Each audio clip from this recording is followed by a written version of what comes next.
চলো আমাদের এসিটাকে সার্ভিসিং করতে এসে তোমাদেরকে দেখাই, এটা খুব বড়।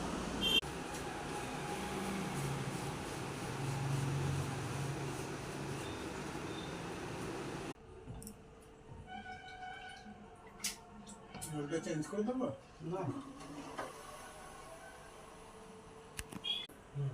সোনাটা করে নিয়ে এটা ঢাকা দিয়ে দেবে, তাহলে পরের গরম যখন পড়বে তখন সার্ভিস করতে পারবে। তারপর ওই বছর গরম পড়ার আগে করে নিলাম।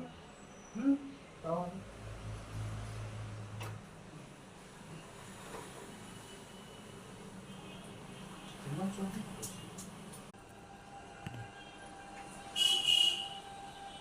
ফাংশন বলতে যে তোমার ন্যাসিং যেটা হয় জল দিয়ে দেখিয়ে দিয়ে আমার ফিল্টার দুটো খুলবা,